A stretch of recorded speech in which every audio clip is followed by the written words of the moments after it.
प्रिय विद्यार्थियों, आशा करते हैं आप सभी स्वस्थ होंगे और नियमित रूप से डिक्टेशन का अभ्यास कर रहे होंगे। डिक्टेशन की पीडीएफ तथा आउटलाइन के लिए आप हमारा ग्रुप ज्वाइन कर सकते हैं। ग्रुप का लिंक डिस्क्रिप्शन में दिया गया है। यह लॉकडाउन का समय चल रहा है, इसे व्यर्थ ना करें। इस समय का सदुपयोग करें। एक दिन ऐसा होगा, कोरोना काल तो चला जाएगा, परंतु यह आपके कीमती समय को वापस नहीं देगा। आपका कीमती समय भी इसी के साथ चला जाएगा। समय का सदुपयोग करें, समय को व्यर्थ ना करें तथा अपनी तैयारी पर ध्यान दें। 100 शब्द प्रति मिनट डिक्टेशन स्टार्ट होगी 3 सेकंड बाद।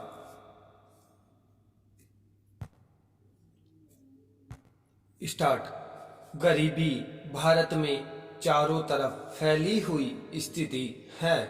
स्वतंत्रता प्राप्ति के बाद से गरीबी का प्रसार चिंता का विषय है। यह 21वीं शताब्दी है और गरीबी आज भी लगातार बढ़ रही गंभीर खतरा है। 135 बिलियन जनसंख्या में से 29.8% से भी अधिक जनसंख्या आज भी गरीबी रेखा से नीचे है। यह ध्यान देने वाली बात है कि पिछले दशकों में गरीबी के स्तर में गिरावट हुई है, लेकिन अमीरों और गरीबों के बीच की रेखा को पूरी तरह से धुंधला करने के प्रयासों को कड़ाई से अनुसरण करने की आवश्यकता है।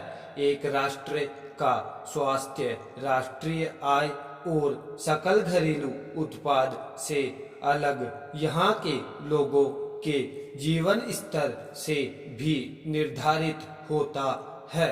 इस प्रकार गरीबी किसी भी राष्ट्र के विकास में धब्बा बन जाती है। पैरा।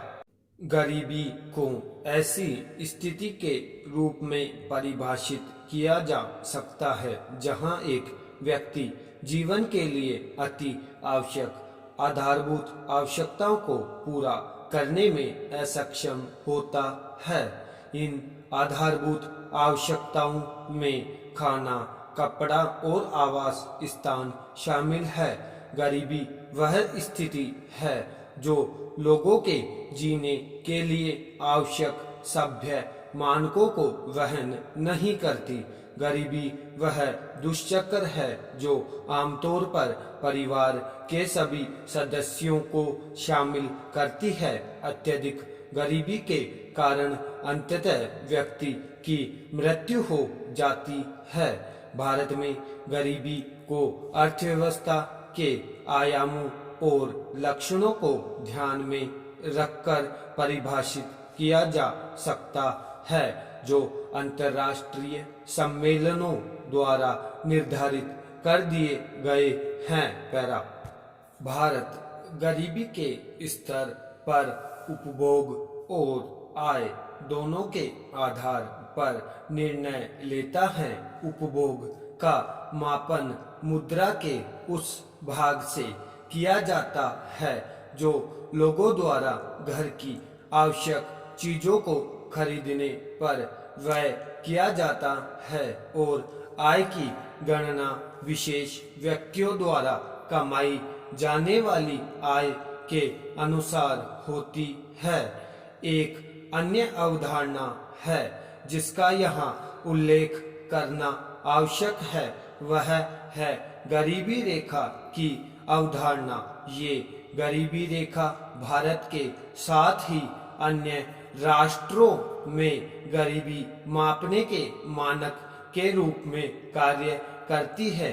गरीबी रेखा आय के न्यूनतम स्तर के अनुमान के रूप में परिभाषित की जा सकती है, जो एक परिवार के जीवन यापन के लिए आवश्यक आधारभूत जरूरतों को पूरा करने के लिए जरूरी होती है।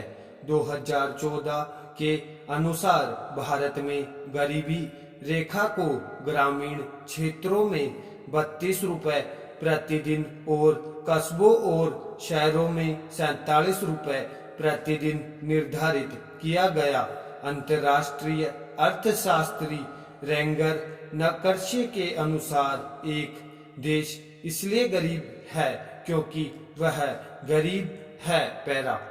भारत में गरीबी के अस्तित्व का एक और प्रमुख कारण देश के मौसम की दशाएं भी है। गैर अनुकूल जलवायु लोगों की फर्मों में कार्य करने की क्षमता को कम करती है। बाढ़, अकाल, भूकंप और चक्रवात उत्पादन को बाधित करता है। जनसंख्या भी एक अन्य कारक है जो इस बुराई में भागीदारी करता है। जनसंख्या वृद्धि प्रति व्यक्ति आय को कम करती है। इस तरह जितना बड़ा परिवार का आकार उतनी ही कम प्रति व्यक्ति आय। पैरा। भूमि और संपत्ति का असमान वितरण एक अन्य समस्या है जो समान रूप से किसानों के हाथों में भूमि की एकाग्रता को रोकता है। यह ध्यान देने योग्य बात है। यद्यपि पिछले 2 दशकों में अर्थव्यवस्था में प्रगति के कुछ स्पष्ट संकेत दिखाई देते हैं, ये प्रगति बहुत से क्षेत्रों और स्थानों पर असमान है। दिल्ली और गुजरात में बिहार और उत्तर प्रदेश की तुलना में ऊंची वृद्धि दर है।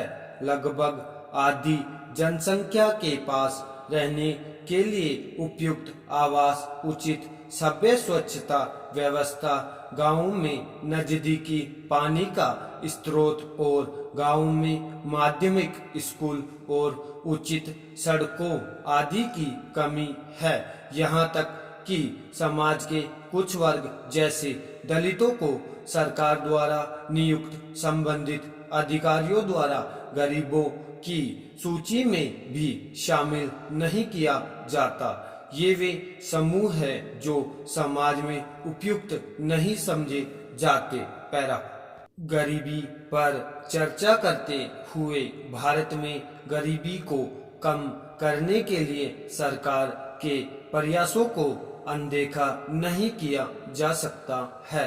इसे सबसे पहले उल्लेखित करने की आवश्यकता है कि जो कुछ भी परिवर्तन गरीबी के अनुपात में सीमांत बूंदों के रूप में स्थान लेते हुए देखा गया है, वह सभी लोगों को गरीबी के स्तर से ऊपर उठाने के उद्देश्य से बनाई गई सरकारी पहलों के निर्माण के कारण हुआ है। हालांकि अभी इसे दूर करने के लिए और अधिक प्रयासों की आवश्यकता है क्योंकि इससे भ्रष्टाचार जुड़ा हुआ है। पैरा।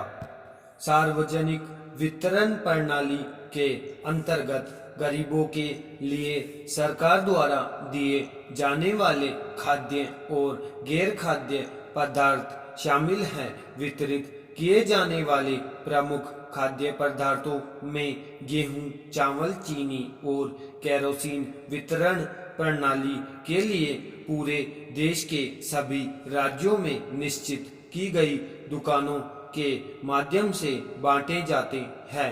लेकिन सार्वजनिक वितरण प्रणाली द्वारा दिया जाने वाला खाद्यान्न एक परिवार की उपभोग की आवश्यकताओं को पूरा करने के लिए पर्याप्त नहीं है। सार्वजनिक वितरण प्रणाली योजना के अंतर्गत गरीबी रेखा के नीचे जीवन यापन करने वाले प्रत्येक परिवार को हर महीने 35 किलो चावल और गेहूं और गरीबी रेखा से ऊपर वाले परिवारों को मासिक आधार पर 15 किलो खाद्यान्न दिया जाएगा। पैरा।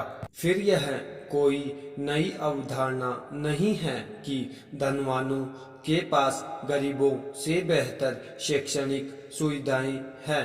निर्धन व्यक्ति कुशलता और ज्ञान की कमी के कारण अपने परिवार का भरण पोषण करने के लिए स्वयं को अकुशल मजदूर के कार्यों में शामिल रखते हैं। इस प्रकार उनका ध्यान शिक्षा प्राप्त करने के स्थान पर आय अर्जित करने पर केंद्रित हो जाता है, जिससे कि वे समाज में जीवित रहने के लिए सक्षम हो सके।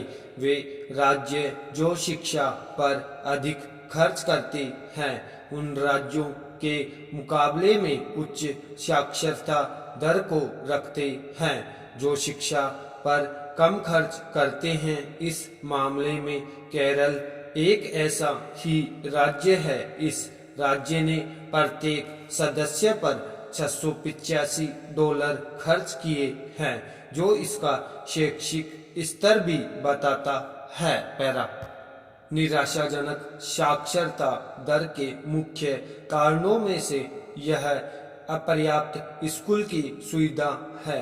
सरकारी स्कूलों में कार्यरत शिक्षण स्टाफ अक्षम और अयोग्य है। बच्चों के द्वारा स्कूलों को छोड़ने को प्रेरित करने वाला एक और कारण उचित स्वच्छता की कमी है। एक अध्ययन ने स्पष्ट किया है कि 59% स्कूलों में पानी पीने की सुविधा नहीं है। वहाँ शिक्षकों की भी कमी है। डिक्टेशन समाप्त।